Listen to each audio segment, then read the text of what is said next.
Everyone, मेरा नाम है Priya Chauhan and I am an export trainer.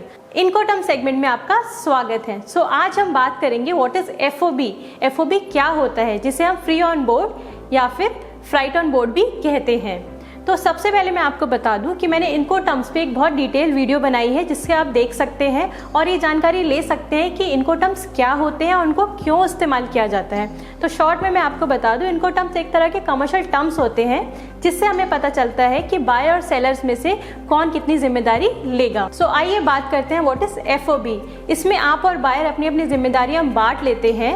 FOB में आपकी जिम्मेदारी शुरू होती है अपने प्रोडक्ट को पैक कराने से लेके पोर्ट पे शिप में लोड कराने तक। तो इसमें क्या क्या जिम्मेदारी आपकी आती है। तो पहले आप अपने प्रोडक्ट को पैक करेंगे, फिर उसको लोड करेंगे, उसको आप टर्मिनल तक लेके जाएंगे, पोर्ट तक लेके जाएंगे। उसके बाद आप टर्मिनल चार्जेस पे करेंगे, फिर आप कस्टम क्लियरेंस कराएंगे और उसके बाद आप लोडिंग कराएंगे शिप में। उसके भी चार्जेस आपको ही पे करने होंगे। तो यहाँ तक की जिम्मेदारी आपकी होती है। उसके बाद सारी जिम्मेदारियाँ बायर के ऊपर शिफ्ट हो जाती हैं।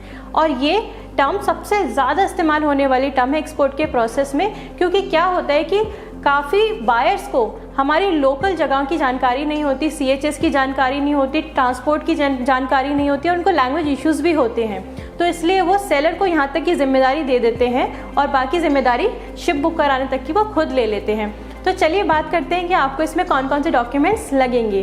तो सबसे पहले आपको लगेगा बिल ऑफ लेडिंग, दूसरे पे आपको लगेगा कमर्शियल इनवॉइस, फिर आपको देना होगा सर्टिफिकेट ऑफ इंश्योरेंस अगर आपने इंश्योरेंस कराया है तो, फिर आपको देनी होगी पैकिंग लिस्ट और फिर आपको अपना एक्सपोर्ट इंपोर्ट लाइसेंस या कोड आपको देना होगा। इंश्योरेंस नेगोशिएबल होता है, इसको या तो सेलर भी कर सकता है या फिर बायर भी कर सकता है। तो चलिए अब मैं आपको समझाती हूँ कि एक्सपोर्ट प्रोसेस क्या होता है, इसमें कौन कौन से स्टेप्स होते हैं, जिससे कि आपको पता चले कि आपकी कहाँ तक की जिम्मेदारी होगी, मतलब कि सेलर की, और बायर की कहाँ तक की जिम्मेदारी होगी। तो शुरुआत होती है प्रोडक्ट पैकेजिंग से।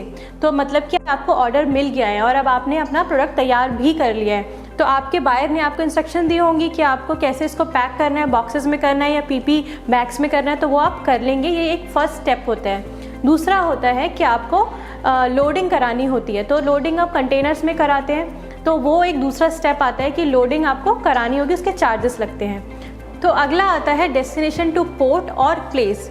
तो डेस्टिनेशन टू पोर्ट का मतलब है कि अगर आपके बायर ने कहा है कि मैं शिप से इसको लूँगा तो आपको पोर्ट तक भेजना है, और अगर आपके बायर ने ये कहा है कि मेरा एक एजेंट है, आप उसके वेयर हाउस तक भेज दीजिए, बस बाकी सारा काम वो करेगा, तो आपको वेयर हाउस तक ही भेजना होगा।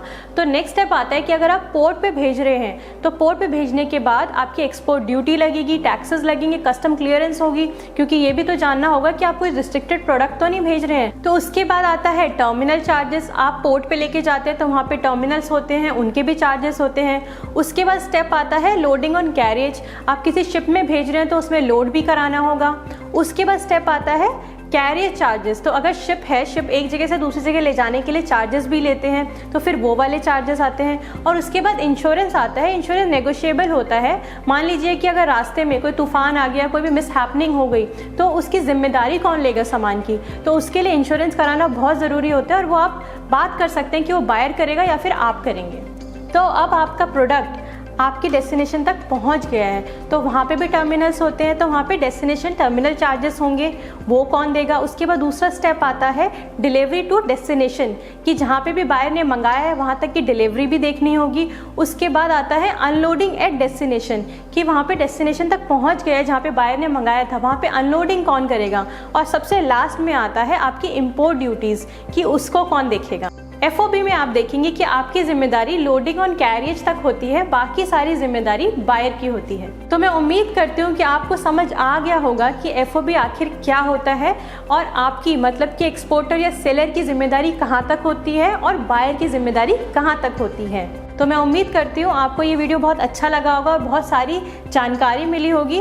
आने वाले वीडियोस के लिए आप हमारे चैनल को सब्सक्राइब करना ना भूलें। हमारे सोशल मीडिया प्लेटफॉर्म्स को भी लाइक करें और उनको फॉलो करें। लिंक्डइन, इंस्टाग्राम और फेसबुक, हम इन सभी पे प्रेजेंट हैं और हम लोग पर्सनल कंसल्टेशंस भी देते हैं और वेबिनार्स भी रन करते हैं। आप उसके लिए हमें कॉन्टैक्ट कर सकते हैं। तो आने वाले टाइम में मैं और बहुत सारी वीडियोज़ लेके आऊँगी और बहुत सारी जानकारी आपके साथ शेयर करूँगी। धन्यवाद। Go local to global.